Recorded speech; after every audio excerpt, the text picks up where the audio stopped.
I got into my husband's car and found a tube of personal lubricant in the glove compartment. I did not say a word. I just secretly replaced it with industrial superglue. And what happened next forced our neighbors to make an emergency call to the fire department. I am so glad you are here. If you are watching this video, please like and subscribe to my channel, and tell me in the comments where you are listening to my story of revenge from. I want to know how far it has traveled. I sat at the kitchen table. The silence in the house was as thick as morning fog, a silence that had become a constant, unwelcome guest. The old clock on the wall, a wedding gift from my late mother, ticked with a relentless, accusatory rhythm. Each beat was a painful reminder of a life I was beginning to suspect was a beautiful, meticulously crafted lie.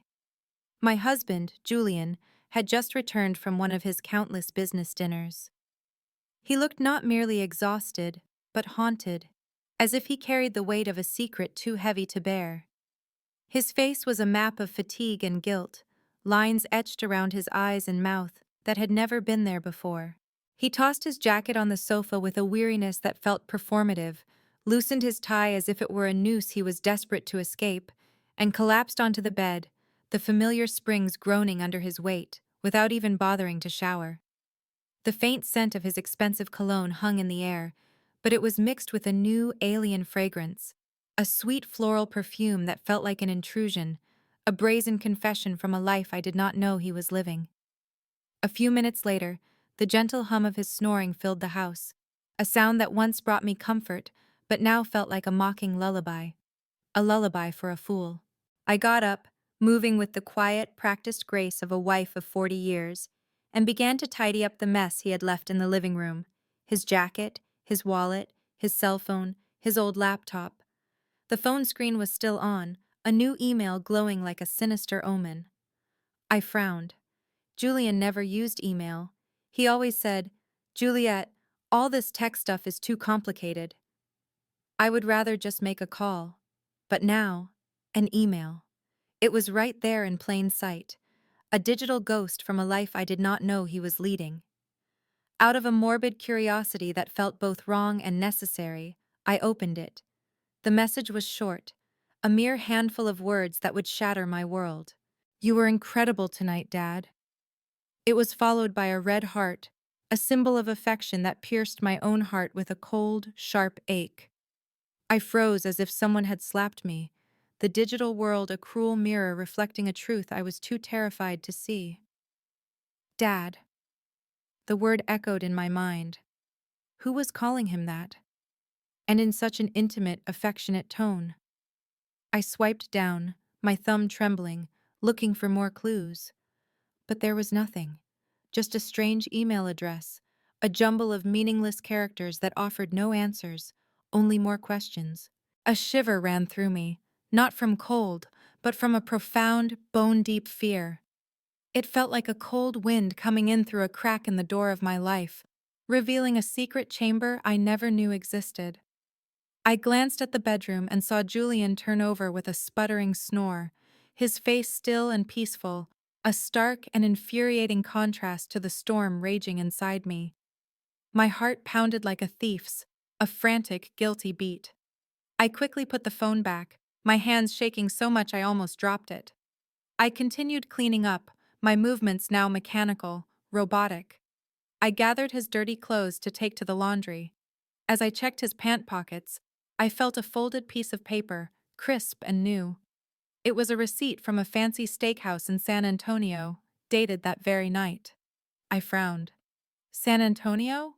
He had told me he was meeting his partners in Dallas. A tiny, bitter laugh escaped my lips. Julian hated driving to Dallas. San Antonio, on the other hand, was where his mother had lived before she passed away. He had fond memories there, a fact he had often reminded me of. But who had he had dinner with in San Antonio while lying to me about being in Dallas?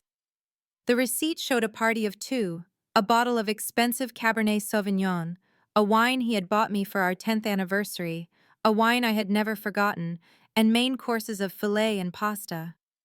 I tried to remember the last time Julian took me to a place like that, maybe 10 years ago when I opened my first bakery. It was a memory etched in my mind. The flickering candlelight, his proud smile, the way he toasted my success. Now that memory was a lie, a faded photograph in a scrapbook of deceit. I took out my own phone and, with a silent, determined resolve, snapped a picture of the receipt and the email. I did not want to believe it, but a woman's intuition, a wife of 40 years' intuition, is a deep, primal knowing. Something was going on, and I had to find out what it was. My hands were trembling, not just with anger, but with a deep, existential dread. I felt like I was standing on the edge of a cliff, about to witness the spectacular collapse of my entire life. I went to the garage. Julian's old SUV was still warm, the air thick with the smell of gasoline and that faint, sweet perfume from his clothes. I opened the door, a small, cold dread gripping my stomach. I turned on my flashlight and checked every corner of the driver's seat. There was nothing out of the ordinary, just some loose change and an empty water bottle. But as I reached into the passenger side glove box, my fingers brushed against something plastic and slippery. I pulled it out, and my heart almost stopped. A tube of used personal lubricant with dried residue on the cap, a sticky, damning piece of evidence. I stood there in the dark garage, staring at it as if it were a dirty secret, a tangible manifestation of my worst fears. Julian and I had not been intimate in years. He always said he was tired, that age had sapped his desire. So what was this lubricant for? The question echoed in my mind, each syllable a hammer blow to my fragile reality. I felt paralyzed but kept a clear head, a survival instinct kicking in. I put it back exactly where I had found it. I wiped my hands with a napkin, scrubbing them raw, as if I were afraid the betrayal would leave a permanent mark on my skin. I continued searching, this time more carefully, more methodically. Under the back seat, I found some crumpled napkins soaked in a sweet floral perfume that was not a man's and was not my soft, familiar rose fragrance. The scent was alien, defiant, a loud, vulgar shout of infidelity in the quiet sanctuary of our garage. I took photos of everything, the lubricant, the napkins, as if I could capture the scent in an image. I closed the car and went back inside, the weight of the evidence pressing down on me, heavier than any flour sack I had ever lifted. I sat at the kitchen table, my hands trembling uncontrollably as I picked up Julian's phone again. By this point, I was almost certain he was cheating on me. I checked his messages, but there were only work chats, cold and dry, like a desert landscape. His inbox was empty, except for that one strange email. I checked the sent and draft folders. Nothing. Everything was too clean, too perfect, suspiciously so, as if he had erased every trace of his deception. A master of lies, I thought bitterly. My rage was now a cold, hard stone in my chest, and a new, more dangerous emotion began to stir within me. A desire for truth, a need to expose the lie, no matter the cost. The next morning, just as the sun rose and the soft light filtered through the window curtains, I was already awake, a ghost in my own house. The image of the lubricant, the restaurant receipt, and that email would not stop swirling in my head, a venomous carousel of doubt. I stood in the kitchen, my hands busy but my mind a frantic whirlwind. I made a simple breakfast, 2 fried eggs, some toast, and a cup of the strong black coffee Julian liked. I had barely slept all night. Julian came down looking tired, his hair a mess, and his eyes still groggy.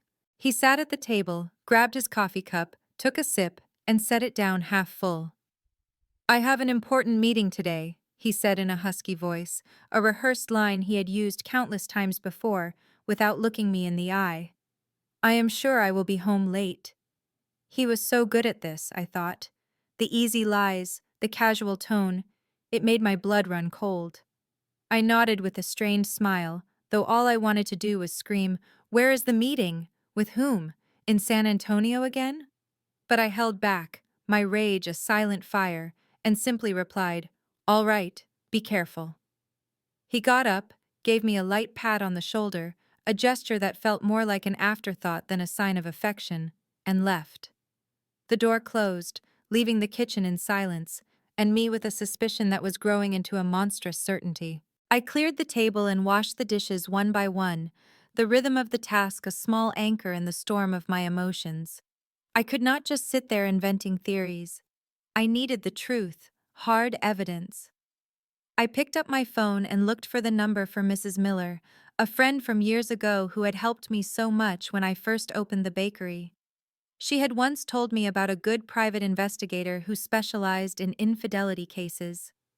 "Juliet, if you ever need it, I can give you Thomas's number," she had said. "He is very discreet and reliable." I never thought I would need to call him, but now I had no other choice. I dialed her number, my voice trembling, each ring a drumbeat of my mounting anxiety. "Hello, Mrs. Miller. Can you help me get in touch with Thomas? I need him." She was silent for a few seconds, a pause that spoke volumes before answering. "Juliet, what is going on? Did Julian do something?" I sighed, not wanting to get into the details over the phone, my pride bruised and raw. "I just need to know the truth. Can you help me?" Mrs. Miller, a woman of few words but profound intuition, agreed immediately, and just an hour later, I received a message from Thomas asking me to meet him at noon at a small cafe downtown. "Mrs. Roberts, please do not worry. I will help you," he wrote. The message was short, but it was enough to give me a little relief, a lifeline in a sea of deceit. At noon, I went to the cafe, a tiny place with worn wooden tables and the aroma of roasted coffee filling the air, a scent that usually comforted me, but now felt strangely foreign. I chose a secluded corner where no one would notice me, a shadow in a room full of light. Thomas walked in, a middle-aged man, short and stocky, with a simple light blue shirt and philosophical eyes that seemed to read everything, to see through the surface of things. I handed him a flash drive with the photos I had taken the night before, the strange email, the restaurant receipt, the lubricant tube, and some napkins. "This is all I have," I said, my voice shaky. "I am not sure, but I think my husband is cheating on me." The words tasted like ash. Thomas nodded, reviewing each image on his phone, his face impassive, a professional facade hiding whatever thoughts he had. He carefully made notes in a small notebook. "Mrs. Roberts, I understand. I will start following Mr. Roberts this afternoon. Do not worry, I will let you know as soon as possible." I looked at him, trying to hold back the tears that were burning my eyes. "Thank you," I said softly. "I just want to know the truth, whatever it may be."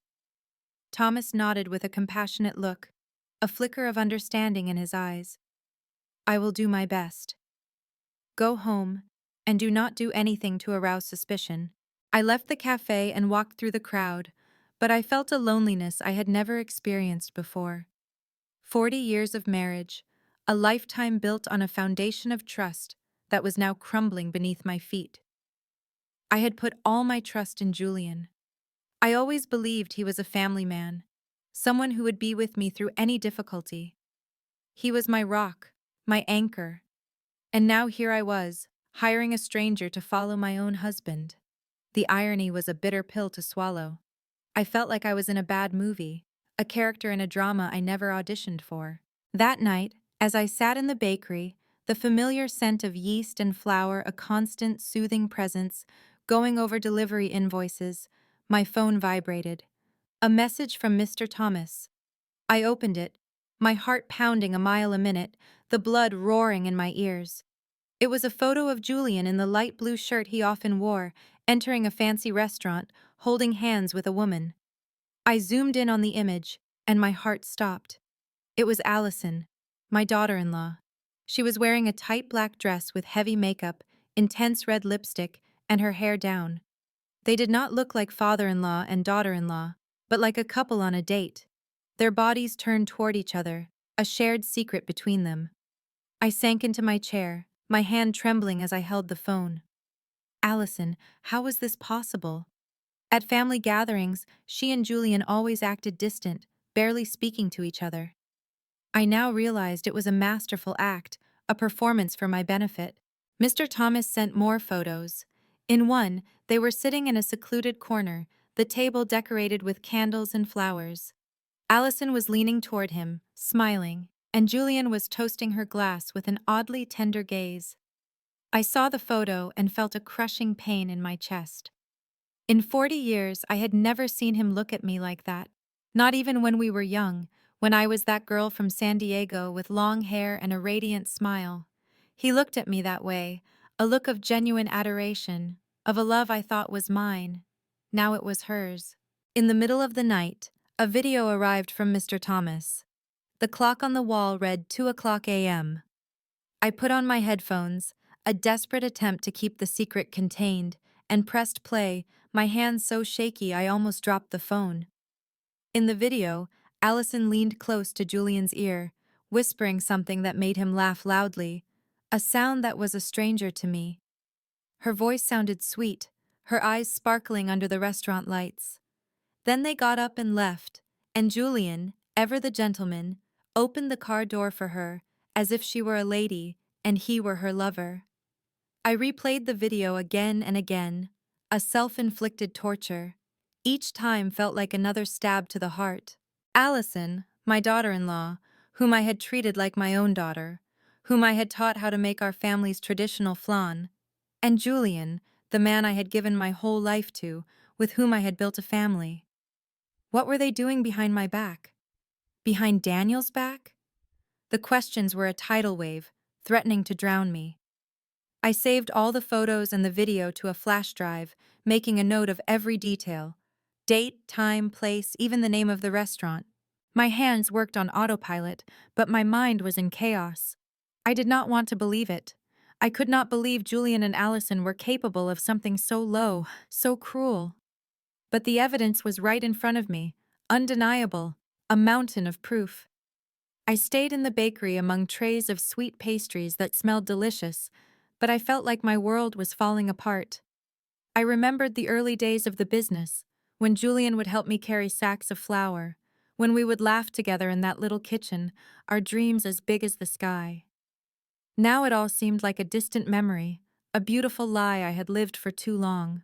The next morning, I was in the small kitchen of the bakery, holding a list of orders for a large hotel downtown. The smell of flour and vanilla, which always brought me peace, felt empty that day, a hollow comfort. As soon as I finished signing the delivery invoice, my phone vibrated in my apron pocket. I wiped my hands, and my heart sank when I saw it was a message from the detective. Just a short sentence. "Mrs. Roberts, I am sending you more evidence." I took a deep breath, trying to stay calm, but my hands trembled as I opened the message. A series of photos appeared on the screen. The first showed Julian in his usual gray shirt, leaving a law office near the main plaza. By his side was Allison in a beige office dress, her hair in a high ponytail, and huge dark sunglasses that almost covered her face, a pathetic attempt at anonymity. They were walking very close together, not like in-laws, but like a couple. Their bodies were a testament to their forbidden bond. In the next photo, they were standing in front of a 4-star hotel with gleaming glass doors and a gold sign. I zoomed in, desperately looking for some sign to deny what I was seeing, but there was nothing. They looked too natural, too comfortable together, a part of a world I was not a part of. Then came a short video from Mr. Thomas. I pressed play, and my heart pounded so hard I thought it would burst, a frantic drum against my ribs. The shot was from a distance, but it was clear enough to see Julian and Allison on the third-floor balcony of the hotel. His arm was around her waist, and she was resting her head on his shoulder, her long hair moving softly in the wind. And then, like a stab, I saw them share a quick kiss without trying to hide. It was a brief kiss, but it was enough to burn away the last spark of hope I had left. I replayed the video frame by frame, each image digging deeper into my soul, a slow, agonizing descent into hell. The room curtain opened slightly, and Allison came out, running to hug Julian, her face lit up with happiness, as if she were a young girl in love. I slumped into the chair, clutching the edge of the table to keep from falling apart. Mr. Thomas wrote, "They also rented the room for the afternoon. It looks like they are staying the night. I will keep an eye on them." I read the message over and over, my throat tight, as if I were being strangled. Just a few hours earlier, Julian had written to me, "Juliet, I will not be home tonight. I have to meet a potential partner from out of town. Get some rest." The tone was sweet and caring, just as it had been for years. But now I knew it was all a lie. A well-constructed lie. A potential partner from out of town. He was not out of town. He was here, in a 4-star hotel, with our own daughter-in-law. I opened my portable hard drive and carefully saved every photo and every video. Each time I hit save, I looked at the image as if to make sure I was not dreaming. In the video, Julian's gaze toward Allison was so tender. The way he caressed her hair reminded me of the way he used to do it with me more than 30 years ago. We were young, and I believed our love would last forever, a promise whispered under a starry San Diego sky. Now, seeing this, all I saw was lies and blatant betrayal. I remembered family gatherings, everyone sitting around the table, a tableau of our perfect family. Allison always sat far away from Julian. Sometimes she even looked at him with disgust. Daniel would joke, "Mom, I think Allison cannot stand Dad. She avoids him like the plague." I believed it too. I thought they just did not get along, that she was just trying to fit into the family. But now I understood it had all been a farce, a carefully choreographed dance of deception. They acted too well in front of me, in front of Daniel, in front of the whole neighborhood. I felt like a fool, a blind wife, betrayed by two traitors right in front of my eyes. People were going about their lives, unaware of what was happening on that hotel balcony. But Mr. Thomas had captured the perfect moment like a silent hunter, a snapshot of my reality. I replied to him, "Thank you. Please keep watching. I need to know everything." He answered briefly, "I will. Stay calm." That night, I returned to the house that had been my home with Julian. It felt foreign now, a place of ghosts and lies. I opened the dresser drawer and took out a thick envelope, my hands moving with a grim determination. I printed all the evidence. Photos of Julian and Allison leaving the lawyer's office, photos of them entering the hotel, photos of them on the balcony, and every frame of the video. I carefully arranged them, sealed the envelope, and hid it at the bottom of the drawer under old family photos. I looked at a photo of the four of us, Julian, Allison, Daniel, and me, at Daniel's birthday party a few years ago. Allison was smiling, hugging Daniel tightly, while Julian stood beside me with his arm on my shoulder, looking proud. Now, looking at it, all I wanted was to rip it to pieces, to tear the image of their smiling faces from my life. The next morning, just before dawn, I heard the front door open slowly. Julian staggered in, smelling of alcohol. "The partner was too difficult, Juliet," he complained in a raspy voice, his eyes red as if he had been up all night. "I had to drink a lot. I am dead tired." I was in the kitchen with a glass of water in my hand, watching him perform while feeling like he was rubbing salt in a wound. "Rest," I replied calmly as always, the practiced voice of a wife. "You have to go to work tomorrow." He nodded, gave me a pat on the shoulder as if nothing had happened, and dragged himself to the bedroom. Minutes later, he was snoring peacefully, as if he had never cheated on me, as if he had never gone to a hotel with our own daughter-in-law. When I was sure Julian was asleep, my phone vibrated. It was a call from the detective, Mr. Thomas. His voice was low, almost a whisper, as if he feared someone would overhear him. "Mrs. Roberts, I recorded their conversation in the hotel parking lot. I used special equipment. They did not even notice. I am sending it to you now." My heart pounded hard, but I simply replied, "Thank you, Thomas. Send me the file." Minutes later, an audio file appeared in my messages. I put on my headphones, sat at the table, and pressed play. The first thing I heard was Allison's voice, cold and ambitious, A stranger's voice. Dad, hurry up with that fake contract. I want to have that whole chain of stores already. I want that old hag out of the house. I felt a blow to my chest and gripped the phone tightly. Then came Julian's voice, deep and confident. Do not worry about those papers. Juliet does not know anything. Leave it in my hands. She trusts me too much. It felt like a knife twisting in my heart. They were not just cheating on me. They were planning to take everything I had built, the bakery chain, all the sweat, tears, and sleepless nights, baking every batch, running all over town to make deliveries to keep my reputation. It was all mine. Julian never once got his hands dirty in the kitchen. He never worked the counter or signed contracts with hotels. And now he and Allison wanted to take it all away, to kick me out of the house I had made a home. I almost broke down, but I still had the composure to copy the audio to the flash drive where I kept the other evidence. I carefully wrote down the time and place as if trying to keep myself steady in the middle of the storm. The next morning, as I made coffee in the bakery, my phone vibrated again. Thomas sent another batch of new photos taken with a telephoto lens. In them, Julian and Allison were inside his car with a thick pile of papers in front of them.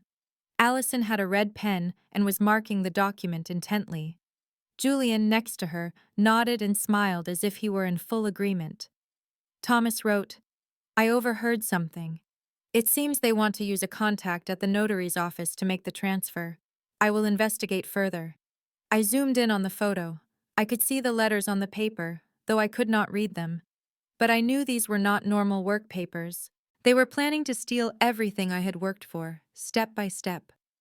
I sat there among the trays of sweet pastries that smelled so delicious, but I felt as if my whole world was collapsing. I reopened the audio file, put on my headphones, and listened to every phrase, every word they said. That wretched old woman. That is what Allison called me. I remembered the days when she had just joined the family, when I taught her how to make rice, when I hugged her like a daughter. I thought she was part of the family, that she would be the woman who, along with Daniel, would build a future. And Julian, the man I had loved since I was a girl in San Diego, who swore he would be with me until the end. They had made a joke of me, a fool who still believed in love and family. A regular customer came in, Mrs. Peterson, who always bought pastries for her grandchildren. Juliet, your bakery has been packed lately. Your chain of stores is expanding. I am so proud of you, she said, her voice warm. I forced a smile and replied, Thank you. I am doing my best. But inside, I was a wreck. I wondered what she would think if she knew the truth. Would she see me as a strong woman, or just a fool betrayed by her husband and daughter-in-law? I wrapped Mrs. Peterson's pastries, said goodbye at the door, and sank into my chair, my hands on my head. I wanted to cry, but no tears came. Instead, a silent rage burned inside me, like the fire in an oven, ready to ignite at any moment. That night at dinner, I sat across from Julian in the small kitchen under the yellow light that gave his face a strange, distorted glow. He ate and spoke in a monotone voice, as if nothing were wrong, as if the world was not about to end for him. Juliet, I have to sign some important business papers this week. Maybe you should look them over. They are complicated. I picked up a piece of bread and pretended to take a bite, but in my head, I could only hear Allison's voice from the recording. Dad, hurry up and sign the fake contracts. I knew he was testing the waters. He wanted to drag me into his dirty plan. I gave him a dry smile, a facade of a wife who was too tired to argue, and replied, Yes, I will look at them later. I am tired now. He nodded, took a sip of wine, looking at me as if nothing were wrong. But I knew that behind that smile was a man ready to take everything I had built, a predator waiting for the right moment to strike. Julian had a few more glasses of wine. His face turned red, and he started slurring his words about a difficult client he had seen that day. I nodded as if I were listening, but inside I wanted to scream, Do you think I am that stupid? When he got up, staggering, and went to the bedroom, I cleared the table, my every move slow, containing the anger that was boiling inside me. He threw himself on the bed, snoring loudly, and left his car keys on the nightstand, gleaming under the dim light, a siren's call to my revenge. I stared at them, my heart pounding in my chest. This was my chance, my moment. I entered the bedroom slowly, careful not to make a sound. Every step felt like walking between pain and resolve, between the past and a new, unknown future. I grabbed the keys, squeezed them tight, and went straight to the garage. The night was quiet, hushed, as if the world was holding its breath. All I could hear were crickets outside, their chirping a soundtrack to my silent fury. I turned on my phone's flashlight. The weak light illuminated Julian's old SUV, a silent accomplice in his betrayal. I opened the door. The smell of gasoline was still there, mixed with a strange, sweet perfume. I opened the glove compartment between the seats, and there it was. The tube of lubricant with a loose cap and dried residue on the edge, a monument to their infidelity. I held it in my hand, feeling like I was holding a dirty secret. It was clear they had used it again, as if it were confirmation that Julian and Allison were still playing their secret game, their twisted little dance. I took the tube of lubricant to the kitchen, placed it on the counter, and washed my hands with lemon soap. I scrubbed them thoroughly, as if to erase every trace of the betrayal I had just touched. The fresh scent did not calm my anger, but it helped me stay focused. I opened the tool drawer and took out a tube of clear industrial superglue, the same kind I once used to fix a chair at the bakery. It was a tool of my trade, now a weapon of my revenge. I carefully unscrewed the cap of the lubricant and filled the tube with the glue, drop by drop, until it was completely full. I wiped the nozzle, shook it gently to mix it, and tested it a little. It came out smoothly, just like the original lubricant. At a glance, no one would notice the difference. I smiled faintly, though a hurricane was raging inside me. This was not a game. It was the first step to getting justice. I put the tube back in the glove compartment, adjusted the floor mat and the seat just as they were, as if no one had touched anything before closing the car. I opened the trunk to check. There were only crumpled bags, an empty water bottle, and an unused condom lying in a corner. My heart skipped a beat, but I was not surprised anymore. I took pictures with my phone, adding them to the growing collection of evidence. Each image was another piece, a reminder that I could not let Julian and Allison get away with their lies. Back in the house, I put the keys back in their place next to Julian's alarm clock. I grabbed an old book and sat on the living room sofa, pretending to read. The dim light fell on the pages, but I could not read a word. My head was spinning. I thought of Daniel, my son, who believed he was living happily with Allison without knowing the truth. How could I tell him that his wife and his own father were betraying us? I thought of the bakery chain, of the 40 years of work and sleepless nights, of all the fights with Julian to defend my dream. He never really understood it, but I trusted that he supported me. Now I knew he was just waiting for the right moment to take everything. An hour later, Julian woke up and stumbled into the kitchen for water. He saw the keys on the counter and did not suspect a thing. "Still not sleeping, Juliet?" he asked groggily. I smiled and replied, "No, I am just reading a bit. Finish your water and go back to bed." He nodded, drank, and returned to the bedroom, snoring immediately. I looked at him as if he were a stranger. This man, who once promised to be with me until the end, was now planning to destroy what I loved most.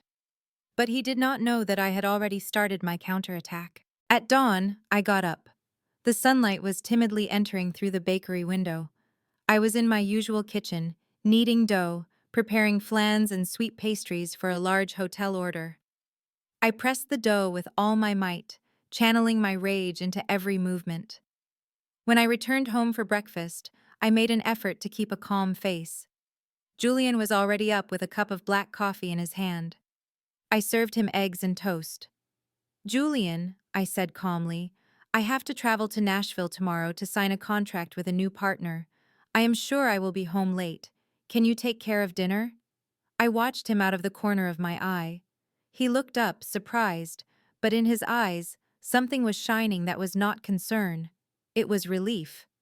"A big contract?" he asked, taking my hand with a feigned tenderness. Do not worry. Go ahead, I will handle it. But that spark in his eyes, that slight curve of his lips, as if a weight had been lifted, pierced my chest.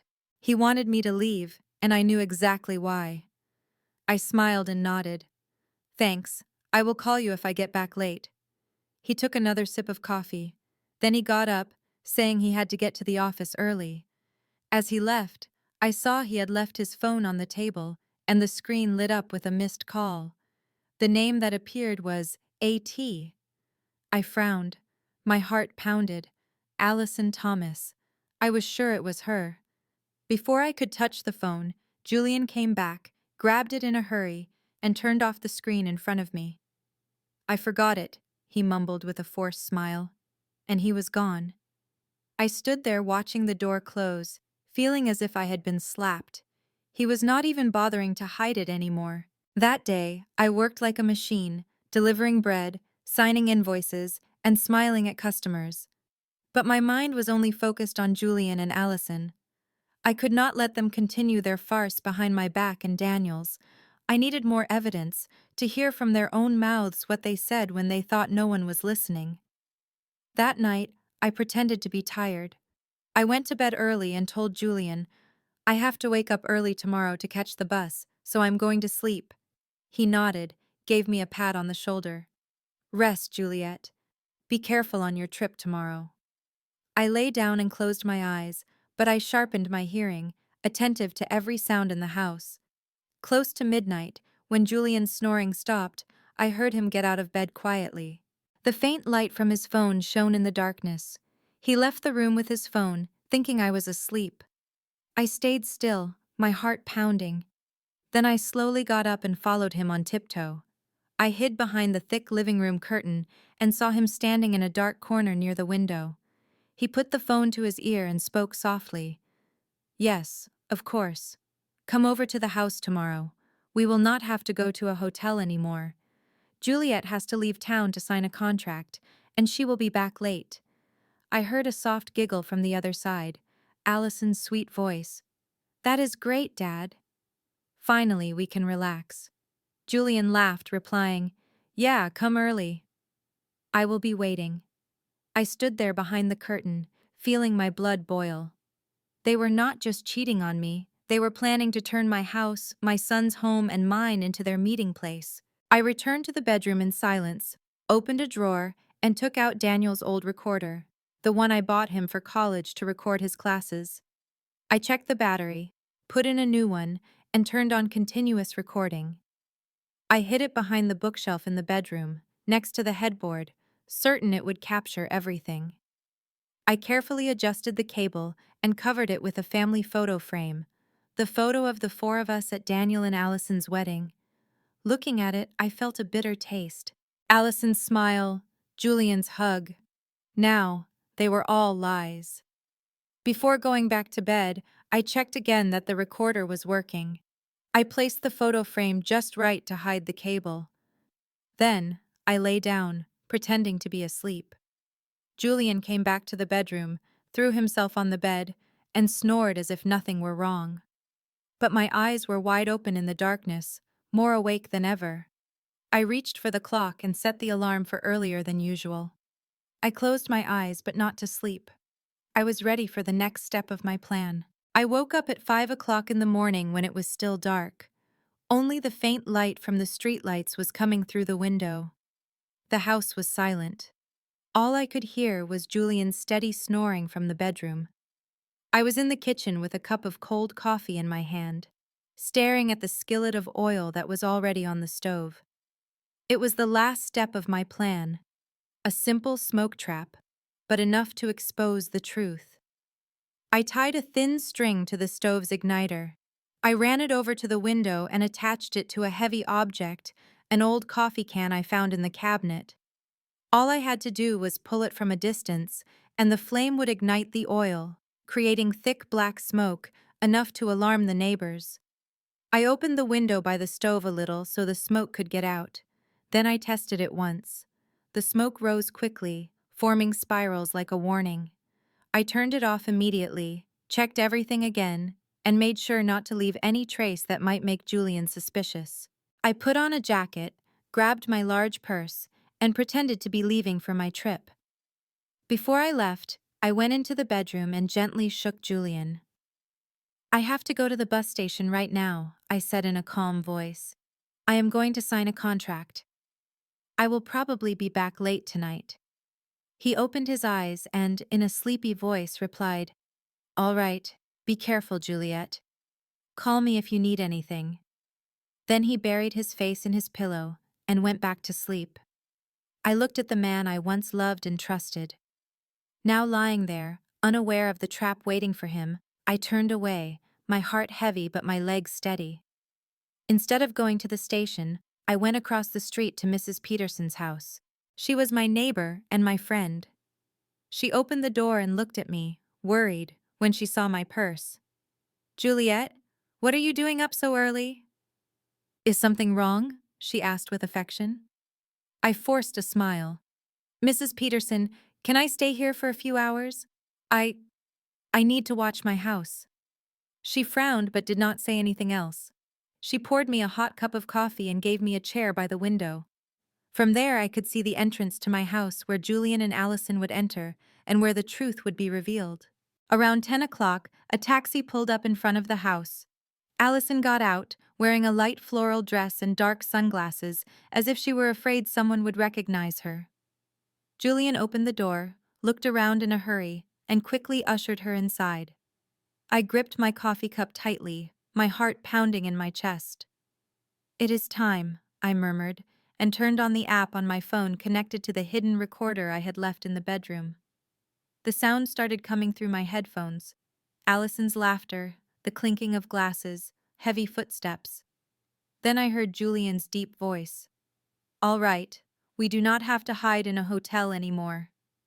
Allison laughed. "You really know how to pick your moments. The old hag is gone, right?" I bit my lips, holding back the rage as I listened to her call me the old hag with so much contempt. Then the bed started to creak, along with other sounds I did not want to keep listening to. I closed my eyes, took a deep breath, and told myself, "Just a little longer, Juliet.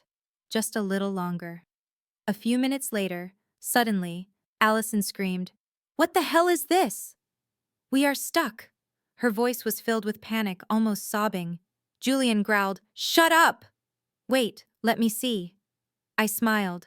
I barely touched my phone and activated the smoke trap remotely.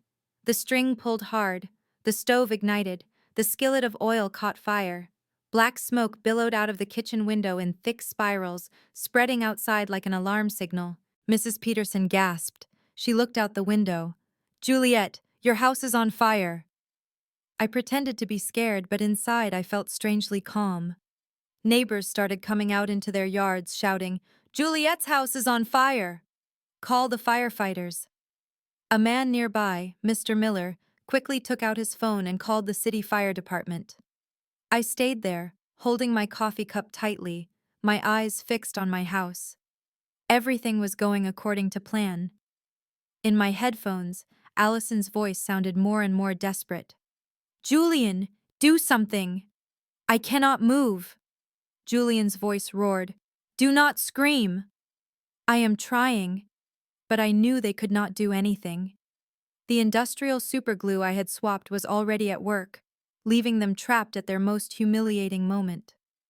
I imagined them struggling, scared, and a part of me felt satisfied.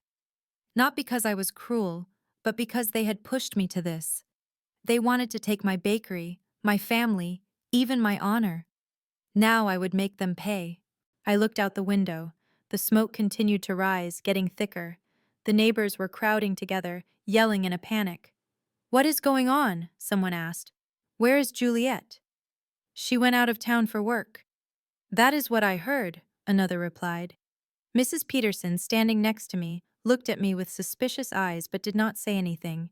She just squeezed my hand gently. I knew she had a hunch, but I did not need to give her an explanation. The truth was about to explode, and I was ready. Just 10 minutes later, the siren of a fire truck sounded at the end of the street like a death knell. The red vehicle sped up and skidded to a stop in front of my house. I saw Daniel jump out of the driver's seat in his fire chief uniform, his face tense.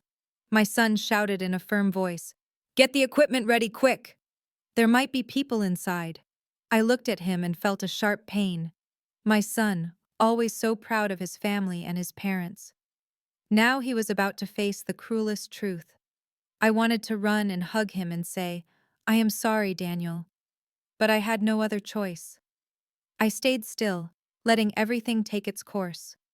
The smoke from the kitchen continued to rise thickly, making Daniel and his team believe there was a serious fire. My son led the way with a sledgehammer, breaking down the front door. The sound of splintering wood echoed in the air. His teammates followed him with hoses and extinguishers. I listened to the commotion coming from the bedroom, Julian's desperate shouts mixed with Allison's sobs. "Do something, Julian!" "I cannot move," Julian growled. "Shut up! Do not scream!" I bit my lips, squeezing the phone where the app was still transmitting the audio from the hidden microphone. They were trapped, helpless, just as I had calculated. Daniel entered the bedroom, and I could imagine what he found. His own father and his wife, naked, stuck to each other on the bed, their faces pale with pain and panic. I was not there, but through my headphones I heard Daniel's voice falter. "What? What is this?" A firefighter behind him murmured in surprise, "Oh my God!" Another could not hold back and let out a nervous laugh, but Daniel immediately shouted, "Silence!" I knew that cry was not just to maintain order, but my son's last attempt to hide his pain. The humiliation was now exposed not just to Daniel, but to the entire fire team and the whole neighborhood. A firefighter ran out and told Daniel, "Chief, the smoke is under control." It was just a small oil fire, nothing serious, but Daniel did not reply. I figured the young man was still in the bedroom, frozen by what he was seeing. The neighbors started to arrive, crowding in front of the door, pointing and whispering. "What is happening?" "It is Julian and his daughter-in-law," a woman shouted, her voice full of amazement. "Oh my God, how could this have happened?" Another chimed in. Mrs. Peterson, standing next to me, took out her phone and silently started recording, moving the camera closer to Julian and Allison, who were writhing in bed, their faces contorted with pain. She looked at me with eyes full of pity and anger. "Juliet, you knew about this, did not you?" I did not answer. I just nodded softly without taking my eyes off the window. Daniel came out of the bedroom. I heard the thud of his boots on the hardwood floor. Through the headset, I heard Julian shout in a raspy voice, "Get everyone out of here!" "Close the door, Daniel!" But it was too late. The whole neighborhood was gathered, their faces showing disdain, their whispers sounding like a chorus of shame. Father-in-law and daughter-in-law caught in the act. "Unbelievable!" a man exclaimed. "Poor Juliet! How did it come to this?" Another sighed. The firefighters, after a moment of hesitation, had to act. They wrapped sheets around Julian and Allison, trying to cover their stuck-together bodies, and carried them out on stretchers. I could hear Allison's broken sobs mixed with her groans of pain. "Please do something. I cannot stand it anymore." Julian just mumbled weakly, "Do not let anyone see us." But the whole neighborhood had already seen. There were looks of revulsion, mocking laughs, and shakes of disappointed heads. They were carried out, wrapped in a thin sheet, amidst the growing murmurs. What a disgrace! Father-in-law and daughter-in-law. My God, how filthy! The crowd was still gathered at the entrance when the ambulance left with its siren blaring. Among the loud voices, I heard bursts of laughter. "What a show!" shouted Mr. Miller. "I cannot believe there are two people so shameless in this world." An old woman shook her head and whispered to the person next to her, "Poor Juliet." I stood among the people, pretending to be surprised, as if I had just run there from the bus station. Daniel stood motionless in the yard, his arms hanging, his face pale as a ghost. His teammates avoided looking at him and quietly gathered their tools. I knew that Daniel was not just shocked to see his father and his wife stuck together in bed, but by the double betrayal of the two people he loved most. I wanted to run and hug him, to tell him I was sorry for letting him see something like that, but I held back and walked behind Mrs. Peterson, who silently accompanied me to the hospital. We sat in the third-floor hallway, waiting, while I maintained the concerned look of a wife who had just found out her house had been on fire. Hours later, a doctor came out, sweat on his forehead. He looked at me and spoke in a low voice. "Mrs. Roberts, we managed to separate them. Fortunately, there was no serious damage. They just need some skin ointment." I nodded, pretending to be relieved, while my fingers discreetly brushed against my purse where I had hidden 2 tubes of thick mustard I had prepared. "Thank you, doctor," I said, my voice trembling to hide my plans. "Can I see them?" He nodded and led me to the nurse's station, where they gave me 2 tubes of ointment. The nurse, a young woman, looked at me with compassion. "Ma'am, this is a very difficult situation. I am so sorry." I gave a weak smile, and the moment she turned around, I swapped the tubes for the mustard I had in my purse. My hands moved quickly and confidently, as if I had rehearsed it hundreds of times in my head. I entered the hospital room with a tube of mustard in my hand, feigning concern. "Julian, Allison, are you okay?" Allison was in bed, her hair a mess, her eyes red, unable to look at me. Julian, still pale, mumbled, "Juliet, I can explain." But I did not let him continue. I placed the tube of mustard on the table next to the bed and left. Minutes later, a gut-wrenching scream came from the room. Allison was covering her face, crying, "It burns! My skin is on fire." Julian was writhing in bed, cursing. "What the hell is this? Who did this?" The entire hallway was in an uproar. Patients and family members came out to look. An old woman whispered to her son, "It is them." The couple from the video this morning on the internet. The father-in-law with the daughter-in-law. What a disgrace. Another added, "They deserve it." The doctor ran into the room, asking the nurses to clean their skin and apply a neutralizing agent. But the humiliation of Julian and Allison was already public, impossible to stop. Mrs. Peterson's video of them being carried out on a stretcher had spread throughout the neighborhood and on social media. I was in the hallway, listening to the murmurs, feeling as if the whole world were witnessing the downfall of those 2 traitors. When the crowd dispersed, Daniel entered the room with a thick folder in his hand. I had called him as soon as the ambulance left, asking him to get the envelope with the evidence I had saved in the drawer and the 2 divorce papers I had ready. He handed me the folder, his gaze empty, without saying a word. I opened it, took out the documents, and placed them on the table in front of Julian and Allison. I looked at him directly in the eyes, my voice cold but firm. 40 years of marriage end here. Sign these, and then do whatever you want, as long as you disappear from my son's life and mine. Allison collapsed, crying, looking at Daniel. "Honey, forgive me. I made a mistake. Please, I beg you, forgive me." But Daniel just looked at her, his gaze as hard as stone, and left without saying a word. Julian tried to grab my hand, his voice trembling. "Juliet, listen to me." I did not want this. I pulled away, cutting him off.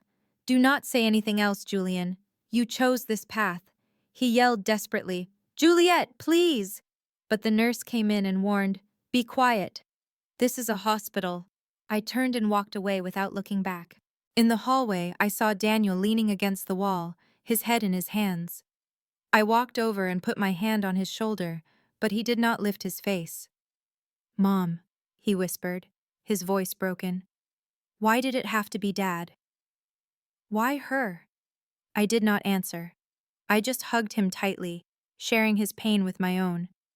In that moment, I knew that Julian and Allison had lost everything, their honor, their marriage, even their dirty plan. But Daniel and I had also lost a family. I only hoped that with time, we would find peace. A few weeks after the scandal, my bakery was busier than ever. The little bell on the door would not stop ringing. Customers came in and out with smiles and compliments.